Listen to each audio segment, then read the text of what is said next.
विकास की बाल विकास के आयाम की अवधारणा के बारे में देखें तो यह देखते हैं कि बच्चा जो काल में बच्चा शिशु गर्भावस्था से लेकर और वृद्धावस्था तक कहीं न कहीं कुछ न कुछ वृद्धि होती है। शारीरिक हो, संज्ञानात्मक हो, भावनात्मक हो, नैतिक हो या मानसिक परिवर्तन से संबंधित। तो हमको एक-एक करके समझने की आवश्यकता होगी। शारीरिक विकास पर ध्यान दें तो शारीरिक विकास में विभिन्न गतिविधियों की बात की जाए तो 18 माह अगर बच्चा जो अभी चलना भी नहीं सीखा, 18 वर्ष माह के भीतर वो चलना सीख जाएगा। उसके धीरे-धीरे दौड़ना सीख जाएगा, धीरे-धीरे वो खेलना कूदना सीख जाता है, वस्तुओं को फेंकना सीख जाता है। इस प्रकार बच्चों में गर्भ से लेकर मृत्यु तक कहीं न कहीं शारीरिक तथा शरीर क्रियात्मक परिवर्तन होता रहता है। एक बच्चा कैसे जो है वृद्धावस्था तक पहुँच जाता है, तो इसमें काफ़ी परिवर्तन होता है और इस परिवर्तन में हमको बाल और किशोर पर ध्यान देने की आवश्यकता है इस टॉपिक में। बाल्यावस्था के दौरान एक बच्चे की ऊंचाई, वजन और शरीर अनुपात में परिवर्तन होता है। यह परिवर्तन कुल बाल्यावस्था जो 3 से 6 वर्ष मानी जाती है, उसके मुकाबले उत्तर बाल्यावस्था जो 7 से 12 वर्ष में है, वो अधिक तेजी से होता है। पैर तेजी से लंबे होते हैं, ऊंचाई में भी वृद्धि होती है। क्रमिक से चाल, गति में स्थिरता और सटीकता में उन्नति भी पूर्व बाल्यावस्था के शारीरिक विकास का महत्वपूर्ण हिस्सा होता है। जबकि बाद की अवस्था में वे शारीरिक क्रियाकलाप से थक जाते हैं, परंतु प्रतियोगी खेलों में रुचि लेने लगते हैं, जिसमें कौशल की आवश्यकता होती है। बाल्यावस्था का यह चरण अब बाल विकास के उत्थान के समय में परिवर्तित होने लगता है, जिसे किशोरावस्था कहा जाता है। अब किशोरावस्था में देखा जाए तो किशोरावस्था जो 13 से 18 वर्ष में कई शारीरिक परिवर्तन नजर आते हैं, जैसे कि ऊंचाई और वजन, शारीरिक अनुपात, आवाज में परिवर्तन, गत्यात्मक गतिविधियां में वृद्धि और यौन परिवर्तन। लड़कों और लड़कियां दोनों में हार्मोन्स उत्पादन होने के कारण वृद्धि तेजी से होते हैं। लड़कों की वृद्धि लड़कियों की अपेक्षा धीमी होती है, जो हम लोग पिछले चैप्टर्स में देखे। किशोरावस्था में सबसे महत्वपूर्ण शारीरिक विकास यौवनारंभ है, जब ये लैंगिक रूप से परिपक्व बनते हैं। लड़कियां 11 वर्ष की उम्र के आसपास यौवनारंभ का अनुभव करती है, जबकि लड़कों में कुछ देर से यौवनारंभ होता है। लड़कियों में इस अवस्था में लगातार लंबाई में वृद्धि दृष्टिगोचर होती है, परंतु पूर्व की अपेक्षा गति धीमी होती है। प्रमुख परिवर्तन शारीरिक अनुपात से देखा जा सकता है। नितंब की अस्थि चौड़ी हो जाती है, कलाई गोल, हाथ पैर लंबे और सुंदर हो जाते हैं। आवाज मीठी और तीखी हो जाती है। द्वितीयक यौन लक्षणों के संदर्भ में लड़कियों में जननांग परिपक्व हो जाते हैं। किशोरवय लड़कियों में प्रमुख शारीरिक परिवर्तनों में स्तन में वृद्धि, जननांग के आसपास तथा आंख में बाल उगना, चाल में परिवर्तन शामिल है। इसके अतिरिक्त लड़कियों में मासिक चक्र जो औसतन 12 से 16 वर्ष के मध्य आरंभ हो जाता है। शारीरिक वृद्धि व गतिविधियों में लड़कों की अपेक्षा लड़कियां जल्दी परिपक्व होने लगती हैं। यदि हम लड़कों की किशोरावस्था में होने वाले परिवर्तनों की बात करें तो इनमें ऊंचाई तथा वजन में शीघ्रता से वृद्धि होती है। 18 से 19 वर्ष तक लगातार उनकी मांसपेशियां और अधिक शक्तिशाली होती जाती है, आवाज भारी होती जाती है। इसके अतिरिक्त बच्चों में बाल, कांख में बाल उगना, दाढ़ी मूछ भी उगना आरंभ हो जाता है।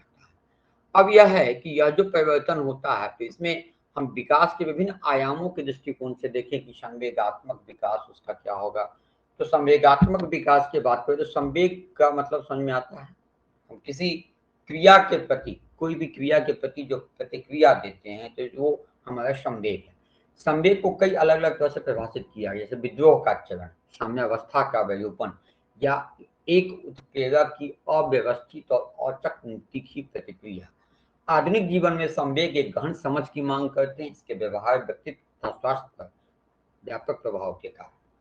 अब है कि संवेगात्मक विकास की क्या विशेषताएं हैं। बाल्यावस्था में बच्चे प्रेम, घृणा और डर का अनुभव करते हैं, जो लंबे समय तक उनके मस्तिष्क में बना रहता है। संवेदनाओं और ग्रंथियों का बनना प्रारंभ हो जाता है, जो स्वतंत्रता, विद्रोह, शंका और लज्जा का भाव विकसित करते हैं और इस प्रकार वह अपने आप को या तो बहुत उत्कृष्ट मानते हैं या निकृष्ट मानते हैं। किशोरवय तक पहुंचते पहुंचते बच्चों में वे संवेगात्मक व्यवहार में परिवर्तन आने लगते हैं, जो किशोर में स्वतः संघर्ष का रूप ले लेता है, जैसे क्रोध, स्वेच्छाचार, अवसाद, चिंता, द्वंद्व की स्थिति, किंकर्तव्य विमूढ़ता की स्थिति, ये सब आने लगते हैं। अब जो यह है कि जब यह आने लगा तो इसमें जो संवेगात्मक विकास हुआ, तो संवेगात्मक विकास में अध्यापक की क्या भूमिका हुई कि उसके सारे विकास के क्षण और उस विकास के क्षण में उसके व्यवहार में तुलनात्मक विश्लेषण करते हुए उचित निर्णय लेना, यही एक अच्छे अध्यापक की भूमिका हो जाती है, जिसमें हम लोग अलग अलग जो हमारे शिक्षाविद हैं, कोलवर्ग हैं, उन लोगों का हम लोग इसमें स्टेटमेंट देखेंगे। संज्ञानात्मक विकास में क्या एक बच्चे संज्ञानात्मक विकास केवल उसी शैक्षणिक उपलब्धियों को इंगित करता है? बच्चे के व्यक्तित्व के अन्य आयामों के विकास में अभिज्ञान की कोई भूमिका होती है? इस पर यदि ये सुझाव दिया गया है तो हम यह देखते हैं कि मानसिक प्रक्रिया वस्तुतः एक हिस्सा है जिसे अभिज्ञान से संबोधित किया गया है। पियाजे का जो संवेगात्मक सिद्धांत है, इन सिद्धांतों को आप अगर गौर करेंगे तो ये सिद्धांत क्या है कि पियाजे एक लकड़ी के तख्ते का तुलना किया था कि ये तख्ते की संख्या ज्यादा है, किसकी संख्या ज्यादा है। तो ये तो देना उत्तर आसान है, लेकिन सभी बच्चे टेनिस बॉल है और यदि सभी टेनिस बॉल चॉकलेट है तो क्या सभी बच्चे चॉकलेट हैं? यह कह देना बहुत आसान नहीं होगा। तो यही पियाजे के चिंतन की मूलभूत प्रवृत्तियां भी है कि पियाजे ने पाया कि बच्चे अपने संज्ञानात्मक दुनिया की रचना स्वयं करते हैं। वे दुनिया को समझने के लिए अपने अनुभवों को व्यवस्थित तथा विचारों का समन्वय नई सूचनाओं को करके करते हैं। और यही वजह है कि उस उम्र में एक शिक्षक को एक बच्चे को अच्छी तरह समझा पाना, आप कुछ भी कहेगो माइंड में बैठा रखे हैं, उसी पर बच्चा ज्यादा फोकस करते हैं। तो अभयतरण जो कर रहा है वो अपने अनुभवों को व्यवस्थीकरण है क्या? तो व्यवस्थीकरण एक सतत चलने वाली प्रक्रिया है, मानसिक तंत्र या श्रेणी में व्यवस्थित किया जाता है। पियाजे ने इस मानसिक अवस्थाओं को स्कीमा कहा। ये सब ध्यान में रखना होगा, स्कीमाज, ठीक है, स्कीमाज पुलर हो गया। स्कीमा एक मानसिक अवधारणा है जो कि सूचनाओं को व्यवस्थित करने और व्याख्या करने में उपयोगी होता है, ठीक है। जैसे हम भी कोई अगर सेंटेंस बोल रहे हैं या कोई अगर हम किसी चीज पे वाद भाषण दे रहे हैं तो कुछ सोच के जो बोल रहे हैं तो हमारे भीतर जो व्यवस्थित है, क्रम व्यवस्थित है, अरेंजमेंट है, वो क्या कहलाता है? स्कीमा। एक व्यक्ति की चिंतन प्रक्रिया जैसे जैसे अधिक व्यवस्थित होने लगती है तथा नई स्कीम का विकास होता है, वैसे ही व्यवहार भी वातावरण के अनुकूल बेहतर होता जाता है। पियाजे ने पाया है कि अपने स्कीमा को दो प्रक्रियाओं के माध्यम से अपनाते हैं, आत्मसातीकरण तथा समायोजन। आत्मसात करना मीन्स भीतर अपने लेना, समायोजन मीन्स उसके साथ सिर्फ आत्मसात कर लेने से नहीं हो जाएगा, उसको एडजस्ट करना, उसको समायोजित कर लेना, ठीक है। जैसे मान लीजिए कि हमारे भीतर यह बैठा हुआ चंदा एक मामा है और हमको टीचर समझा दिए कि भाई चंदा एक उपग्रह है, चंद्रमा एक उपग्रह है। अब हम चंद्रमा उपग्रह है, अब हमारे ये हम आत्मसात कर लिए, लेकिन हमारे भीतर बैठा हुआ एक और आत्मसात बात है कि चंद्रमा एक मामा है।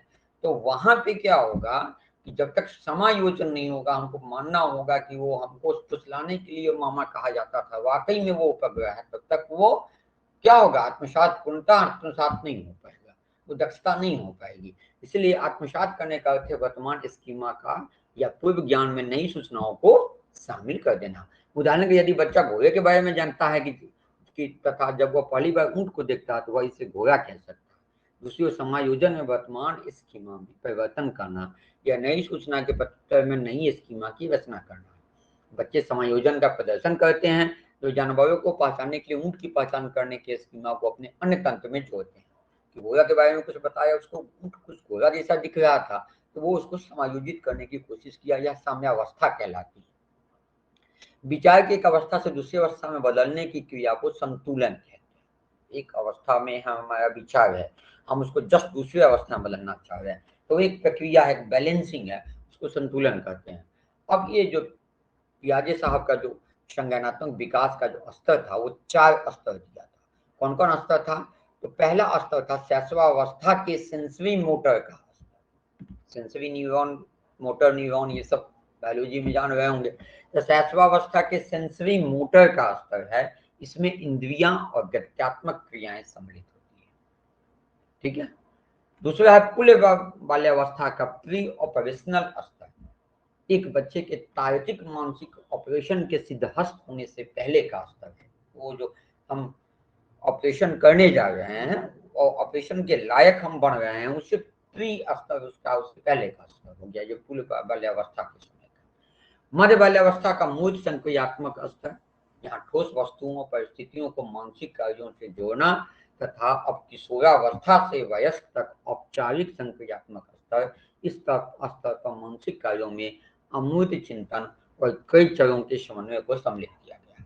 तो उन्होंने 4 स्तर में जो विकासात्मक चरणों को बांटा, शिशुरावस्था, पूर्व बाल्यावस्था, मध्य बाल्यावस्था और किशोरावस्था से वयस्क तक का स्तर। तो शिशुरावस्था में क्या था? सेंसरी मोटर का स्तर था। पूर्व बाल्यावस्था में क्या था? प्री ऑपरेशनल स्तर था। मध्य बाल्यावस्था में था मूल संक्रियात्मक स्तर था और किशोरावस्था से वयस्क तक का औपचारिक संक्रियात्मक स्तर था। और इस चारों में से एक नए क्वेश्चन को आ ही जाना है कि इसमें अब ये कौन दे देगा कि पूर्व बाल्यावस्था का स्तर है। यही चारों विकल्प में दे दिया कि सेंसरी मोटर का स्तर, प्री ऑपरेशनल स्तर, संक्रियात्मक ठोस मूल संक्रियात्मक स्तर और औपचारिक संक्रियात्मक स्तर।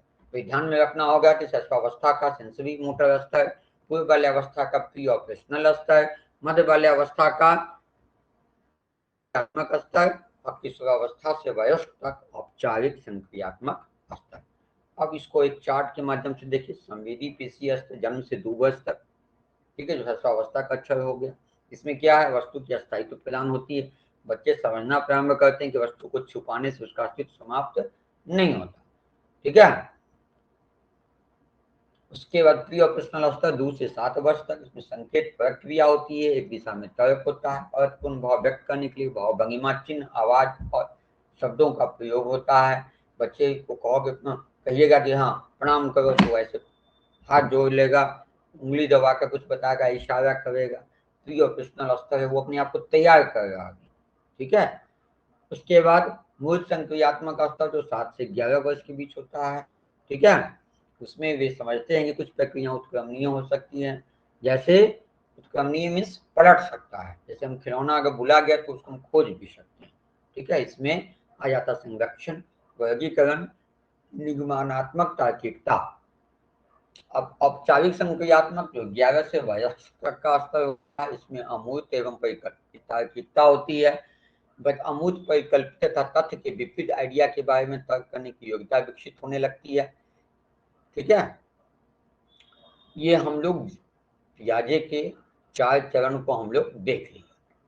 अब हम लोग आते हैं नैतिक विकास। नैतिकता तो सभी समझते हैं, वैल्यू। तो नैतिक विकास के विशेषता के बारे में हम लोग बहुत भली भांति पूर्व के चैप्टर्स में पढ़ चुके हैं। पूर्व बाल्यावस्था 4 से 6 में बच्चे नैतिक निर्णय लेने में प्राय अपने हित के बारे में सोचते हैं। 6 से 9 वर्ष तक नैतिक तार्किकता के लिए अधिक सहानुभूति और अभूत चिंतन का विकास आरंभ हो जाता है। जबकि जो किशोर होता है वो नैतिकता की पेचीदगी होती है, क्योंकि उनमें कई तरह की भावनाओं का विकास हो सकता है, जिसमें वातावरण और अनुवंशिकी दोनों का प्रभाव पड़ता है, साथियों का प्रभाव पड़ता है। उसके विभिन्न कारकों का अध्ययन हम लोग कर चुके हैं। मूल्यों, संस्कृति के व्यक्तित्व, धार्मिक शिक्षण पर प्रश्न चिन्ह लगने लगते हैं। अब पियाजे ने नैतिकता की अवधारणा को बहुत क्लियर किया है। पियाजे का जो नैतिक अवधारणा है वह उसके अनुसार, उनके अनुसार से कि विषम विधिक नैतिकता और स्वायत्त नैतिकता जो कि संज्ञानात्मक विकास से बहुत नजदीकी से जुड़ी हुई है, जीन पियाजे का कहना है, ठीक है। विषम विधिक नैतिकता और स्वायत्त नैतिकता, ऑटोनोमस और विषम विधिक अलग अलग, दोनों में क्या संबंध है? विषम विधिक नैतिकता ऐसे नैतिक निर्णय हैं जो उन लोगों के नियमों पर आधारित होते हैं जिसके पास सर्वोच्च अधिकार होता है, जैसे माता पिता, ठीक है। वे बच्चे जो विषम विधिक नैतिकता का उपयोग करते हुए नैतिक मुद्दों पर तर्क करते हैं, वे शारीरिक क्रियाकलापों के पीछे उद्देश्य या मंतव्य के बारे में ध्यान देते हैं। तो इस प्रकार के नैतिक तार्किकता कुछ वयस्कों में भी पाई जाती है। जैसे माता पिता ने ये कह दिया तो ऐसा ही होगा, ये सही होगा, है ना। तो विषम विधिक नैतिकता। स्वायत्त हो गया, खुद का सोचा हुआ। इसी प्रकार की नैतिक क्या? स्वायत्त नैतिकता, जो कि दूसरों के दृष्टिकोण तथा उनके शब्दों क्रियाओं के उद्देश्य की सराहना करने की तार्किक योग्यता से संबंध रखता है। पियाजे के अनुसार स्वायत्त नैतिकता का विकास औपचारिक संक्रिया तथा मूल चिंतन की अवस्था के बारे में समांतर होता है ना, कि वो खुद से निर्णय लिया कि नहीं, मैं माता पिता से अच्छा ही बोल रहे हैं, ठीक है। दिया हो गया स्वायत्त नैतिकता। ये दोनों क्लियर हो गया, विषम विधिक और स्वायत्त। अब कोलबर्ग का जो नैतिक विकास का सिद्धांत था, इसको भी हम लोग जल्दी जल्दी देख लें। कोलबर्ग हाँ, पियाजे के काव्यों से बहुत अधिक प्रभावित थे और उन्होंने बच्चों का अवलोकन करना तथा साक्षात्कार करना शुरू किया, उससे आंकड़ा लेना शुरू किया और उनका जो सिद्धांत बना वह स्व केंद्रिता से प्रारंभ होकर दूसरों की केंद्रिता की ओर अग्रसर होने लगा, खुद स्वयं से दूसरों की ओर। और उन्होंने नैतिक तार्किकता की 6 अवस्थाओं का श्रृंखलाबद्ध एक कन्वेंशन दिया, एक चार्ट बनाया, है ना, और उनको 3 स्तर में बांटा। ठीक है, 6 अवस्था को कितने स्तर में बांटा? 3 स्तर में बांटा। पहला प्री कन्वेंशनल स्तर, ठीक है, दूसरा